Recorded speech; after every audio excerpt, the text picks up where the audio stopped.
dumb. Now, we have taken a look at some of the best things about being in a dungeon, but today I want to take a look at some of the worst. Specifically, the 3 worst kinds of clients we ever see come through our doors. Amazingly, they're not all angels. I know, completely shocking, but true.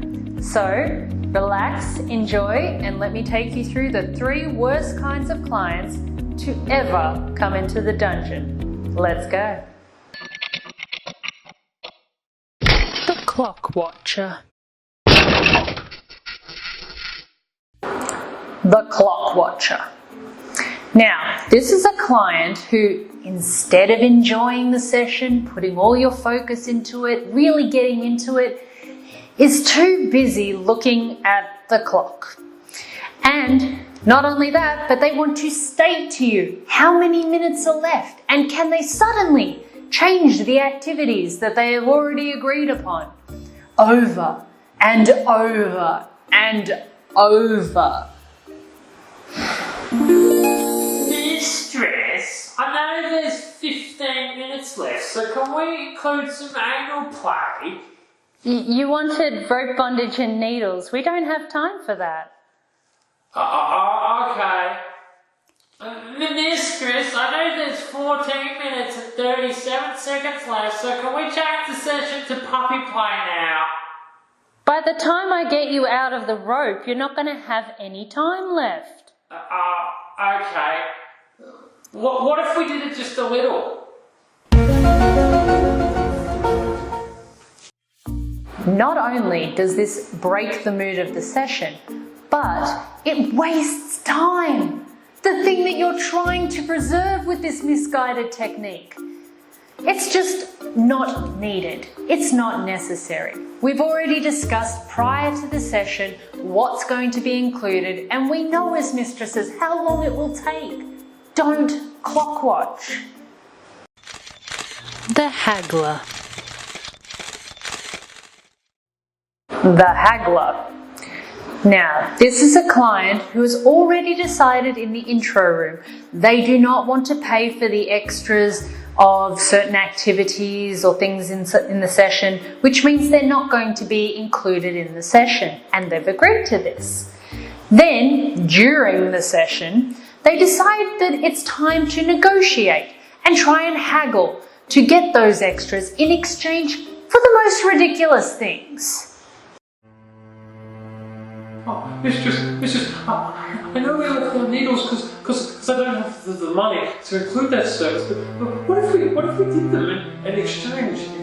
I give you my personal number, and you can use me as a sex slave whenever you want. It was at this moment that he knew. He fucked up. Why didn't we think of this? Why have we not often been exchanging our extras to give you all the sex in the world and our personal address? Why have mistresses not come up with this concept yet? Amazing. Probably because it's ridiculous. They cost what they cost. Our prices are what they are. Okay? We cannot buy groceries with your dick. We cannot pay rent with your dick. We are able to get our own goddamn dick, okay? We do not need yours in terms of exchange for the extras we offer. Either save the money and come back for the session that you actually can afford, or be okay with leaving those out of the session. Stop ruining it for everybody. We want to enjoy it too, okay?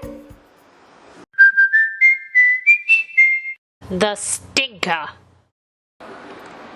Yep, it's just as the name suggests. It's a client who has poor hygiene. Now, this can be one of the worst kinds of clients you will ever have to deal with because it's extremely hard to not be distracted by really bad odors during a session. We're in an enclosed space with somebody who for some reason has forgotten how to play with water. And you can tell it's not by accident either, because of the way they recoil from the mere sight of the shower. It is not okay. Oh, it's hot today. Yes, it is. I guess you'll want me naked. Game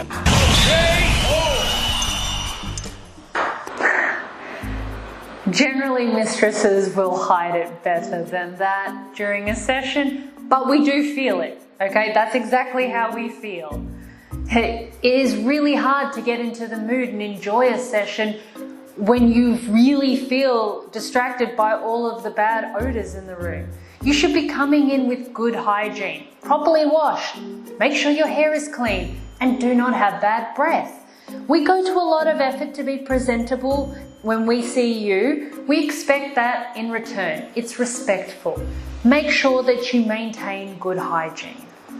So remember, be clean, focus on your session, and don't haggle.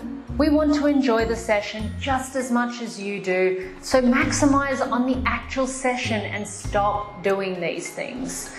If you've actually been in the industry and had this experience, or if you've been in another industry and experienced one of these types of clients, write it in the comments. I want to know what your experience with them was and how did you deal with the situation. I hope that you enjoyed this video. Remember to like and subscribe, and I'll see you next time on Polydom. Bye!